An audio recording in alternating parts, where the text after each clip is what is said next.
Celebrating 30 years of phenomenal trend forecasting, 5 times a week, Monday through Friday. Here's Gerald Celente with today's trends in the news. Hi, this is Gerald Celente. It's Thursday, September 21st, 2017. And here are some of today's trends in the news. On the market front, over there in Asia, Nikkei's up, not a lot, but Hang Seng in Shanghai down a little bit. Over there in Europe, FTSE's down, but DAC and CAC's up. What else? Markets over here in the States, boop, down a little bit. Oil, bloop. Gold, bop. What's going on? Well, you know, yesterday was the big day. The Fed spoke. So, Dow Jones Industrial Average fell for the first time in 10 days, closing lower even after a small gain, after the opening of trading took the benchmark to a new record high. So they're worried about what the Fed is saying. And that's why gold prices went down, because you know the story. The higher interest rates go, the stronger the dollar gets, the lower gold. And gold didn't have a good day today, closing at $12.90. So it's below that 1,300 mark. And you know what we've been saying? Had to go over 1,400 to gain strength and didn't make it. So now it's lost about $60 from its high. And oil, where's oil? Well, oil's doing nothing. Oil's waiting tomorrow to hear what they say over there at that OPEC meeting that they're going to have, and whether or not they're going to extend their curtailment of production down some 1.8 million barrels per day. So you can bring it on for another year. It looks like they will, but they get more production from other places. And once this hurricane mess cleans up, you're going to start seeing more production coming up online as well. So the prices that you see are the prices that you get. We don't see it changing much from that at all. And what else do we have over here? Some of the news about the Fed's statements yesterday. Fed to unwind crisis-era stimulus. Crisis-era stimulus. Isn't that a nice name, huh? How about money to enrich the rich and keep the Ponzi scheme going? Because it didn't help we the little people. But that's not what they say. The basic message here is the U.S. economy's performance has been good, said Fed Chairwoman Janet Yellen. You ready? The American people should feel the steps we have taken to normalize monetary policy are well justified given the very substantial progress we've seen in the economy. Yeah, hey, 78% of the people in the U.S. are living paycheck to paycheck. It's all in your mind. All those people in Florida and Texas that have no dough to fix their homes and have no insurance, don't worry about it. You have plenty of money. The economy's been great. You know the jobs that were created, folks, by Obama. Yeah, you know how he bragged he created all them jobs. Yep. Got to keep his legacy going. What was it? 94% of the jobs, according to the Harvard-Princeton study, were what? Temporary work? Oh, and of course the people are feeling great because 51% of the people working full-time are earning $30,000 or less. And what else do we have here? The median projection for the longer run level of interest rates edged down to 2.75% from 3% in June. The median projection. So in other words, they're saying that by 2020, that's what we're going to have. This is no interest rate rise at all in reality. This is a temporary setback for gold. The Ponzi scheme continues. Because if you look at from when they began raising interest rates, it's only, what, in 2015, they've raised them some 4 times. It's no money at all. It's only up to between 1 and 1.25%. And when you adjust inflation into that, you're still well in negative territory. The Fed has raised rates by a quarter percentage point 4 times since late 2015. Officials released their projection of interest rates for 2020 for the first time. And as I said, what they're saying is that many officials see little need to raise rates after 2019 and possibly once in 2020. So there you got it. It's at a critical point because the global economy is not that strong. It's been growing slowly because today the Organization for Economic Cooperation and Development urges more private investment to sustain upswings in leading economies. Economic performance is improving in most of the world's leading economies, but is still short of a self-sustaining upswing, according to the OECD. I guess not on the same page with Yellen, because what do we have? The growth under Trump is as bad as it's been under Obama. Hardly any growth at all, around the 2% mark. Emerging market sovereign debt doubles in a decade.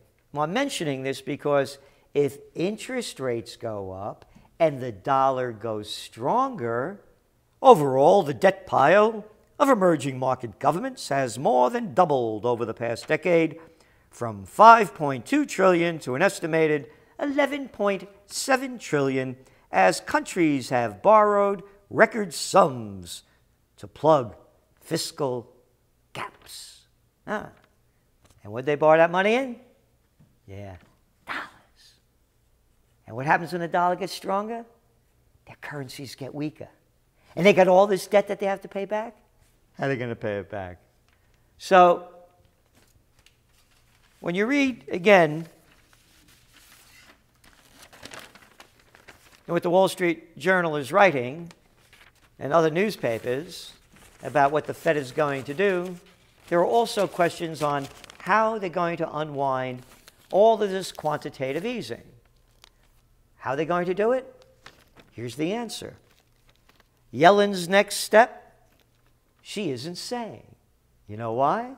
Because they don't know. They're afraid of it. The facts are here. Again, what did I read on Monday? Rate rises threaten global growth.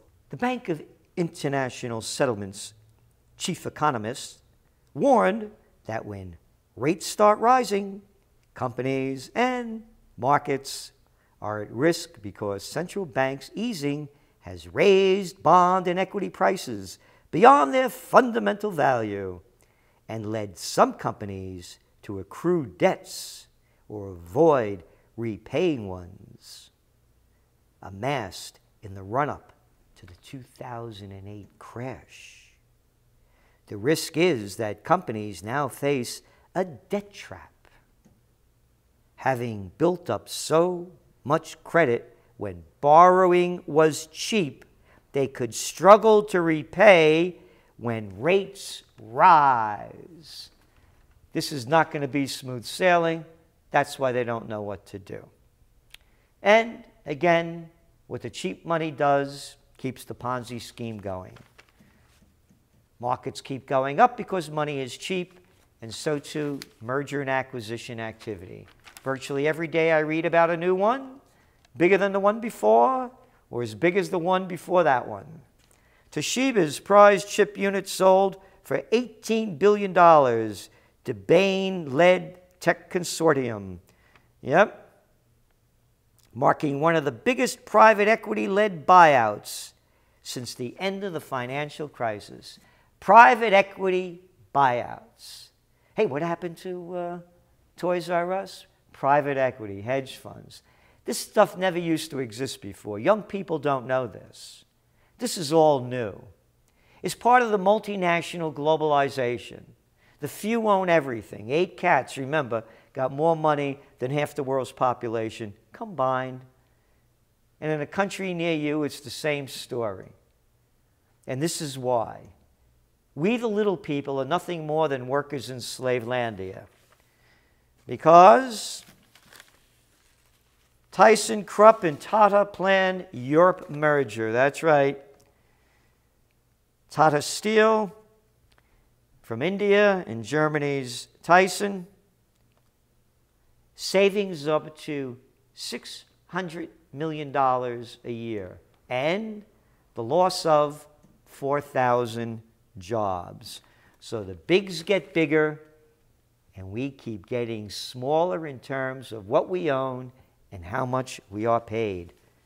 Hey, remember last Friday when that bomb went off? The subway over there in the UK? Yeah, a homemade bomb. Rush hour panic. An injured woman outside the London subway stop hit Friday by a bomb. 29 people were hurt. Look at this photo. Hurt. Hey, this doesn't make the New York Times, what I'm about to read you. Doesn't make any of the American media. Don't show photos like that about this. A new report from Air Wars, that's an NGO, estimates that U.S. airstrikes in Raqqa, Syria,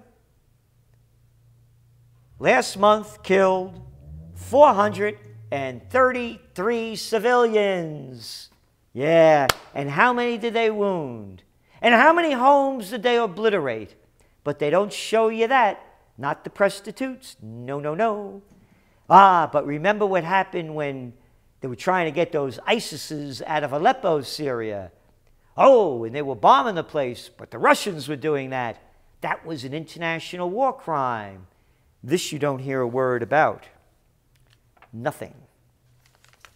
And Hillary Clinton's still out there shooting her mouth off, and the media is still covering it. This is a disgrace like I've never seen in my life, and people keep buying it and selling it. It's a bad joke, because it all ties back into this. Big story today, again.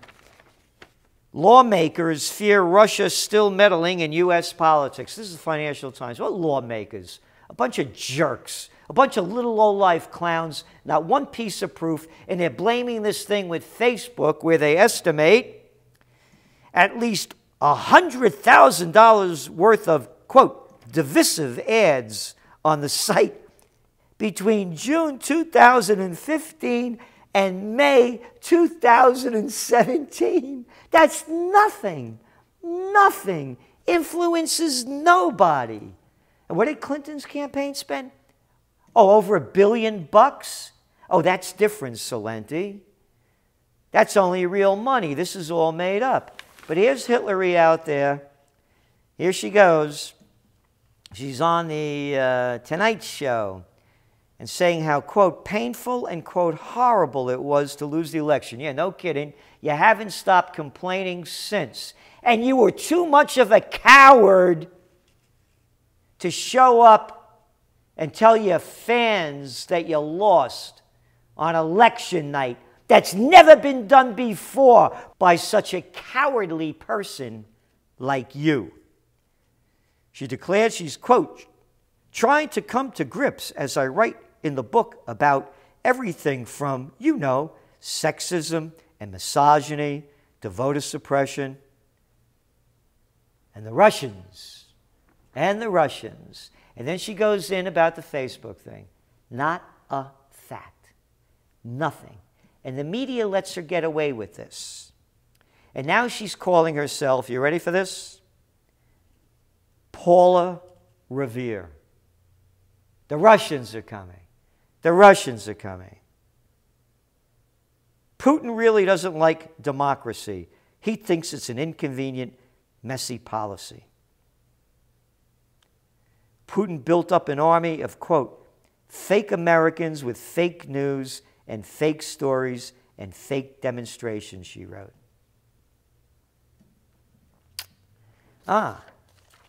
Ousted federal prosecutor, a Trump critic, will join CNN as a, quote, analyst. No, as a prostitute. Why would anybody listen to this clown where you know where he's going to be coming from?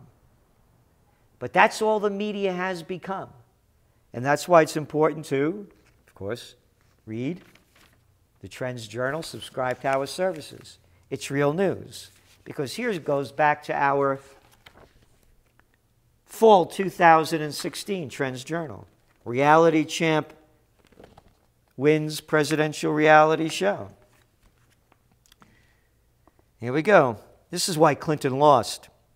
Misogyny? No, no. In fact, Trump received about the same number of white male votes as did Mitt Romney in 2012. But none of the media is saying that. You know why? Because they hire little prostitutes to put out propaganda. They get paid to put out. And despite Hillary Clinton playing, quote, because misogyny she brings up next, women to be elected president, since she launched her campaign in 2015, she received 2 million fewer votes from women than Obama did in 2012 because they find you so disgusting. Yep. What else do we have here? Also, some 2 million black voters who cast ballots for Obama in 2012 did not cast ballots for Clinton.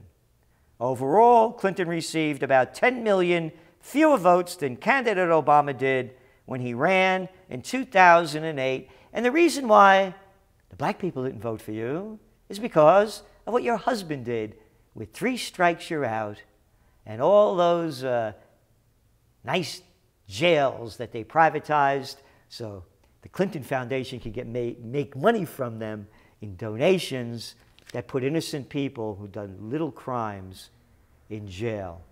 And a lot of them were African Americans. So there you got it. Still hearing about Hitler. Well, Paula Revere, no. Paula Revere, get on your little toy horse and ride out of here. We've had enough of you. This is Gerald Celente, and that's some of today's Trends in the News.